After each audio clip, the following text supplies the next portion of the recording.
है first order reaction in gaseous phase.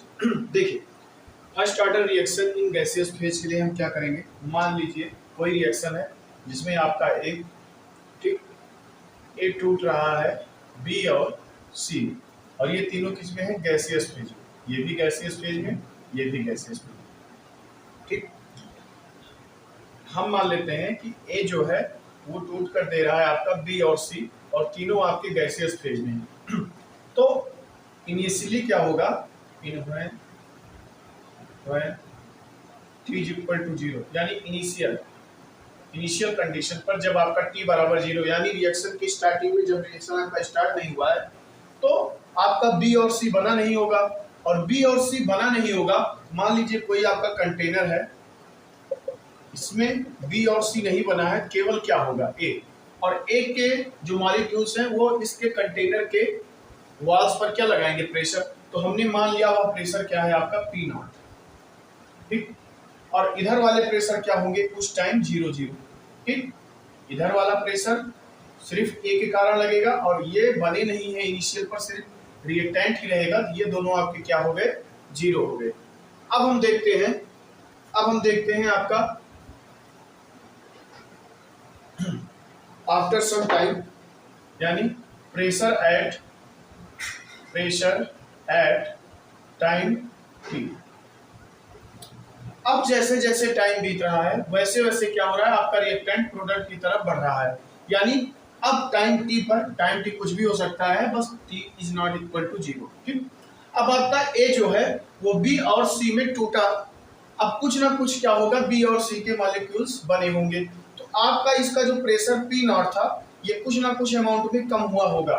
तो हम मान लेते हैं उसका प्रेशर x अमाउंट में कम हुआ होगा, और जितना इधर अमाउंट ऑफ प्रेशर कम हुआ होगा उतना ही बनेगा।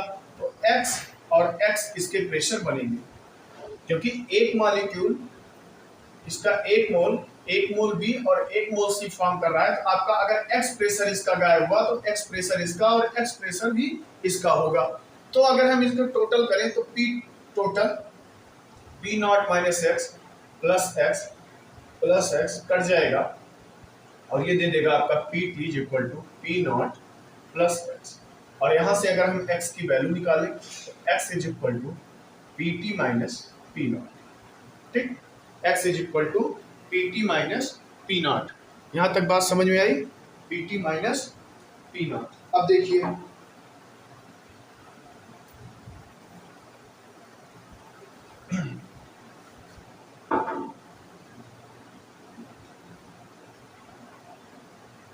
x is equal to Pt minus P0।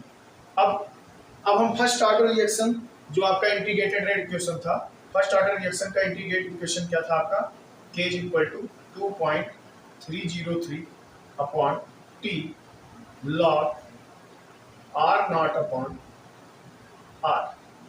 यही आपका क्या था, इंटीग्रेटेड रेट इक्वेशन। अब देखिए यहाँ पर ये r क्या रिप्रेजेंट करता था, इनिशियल कंसंट्रेशन, और ये कंसंट्रेशन आपका क्या रिप्रेजेंट करता था, कंसंट्रेशन एट टाइम t। अगर यही गैसियस फेज में हो जाएगा तो क्या रिप्रेजेंट करेगा, आपका इनिशियल प्रेशर यानी आपका P0, ठीक, आपका P0, और ये जो आपका रिप्रेजेंट करेगा नीचे वाला, ये आपका P0 माइनस x। क्यों, क्योंकि आपका टाइम t पर प्रेशर हमने क्या बताया था, P0 माइनस x, ठीक, P0 माइनस x। अब अगर हम इसको कैलकुलेट करें, इसकी x की वैल्यू यहाँ पर लाकर पुट करें तो देखिए क्या आएगा, k is equal to 2.303 upon t log P0 minus P0। x की वैल्यू हमने क्या लिखी है, Pt माइनस P0, ठीक। अब इसको अंदर मल्टीप्लाई करेंगे तो क्या आ जाएगा, k is equal to 2.303 upon t log P0 upon P0 यहाँ जाएगा, ये माइनस ये प्लस, तो ये आ जाएगा आपका 2P0 minus Pt, 2P0 minus Pt। यही आपका क्या आ जाता है, गैसियस फेज के लिए first order reaction for gaseous phase, ठीक। यानी आपका जो इनिशियल प्रेशर रहेगा और टोटल प्रेशर वो आपको फाइंड होना चाहिए। तो आप क्या निकाल लेंगे, और टाइम तो आप क्या निकालेंगे, रेट कांस्टेंट। ठीक,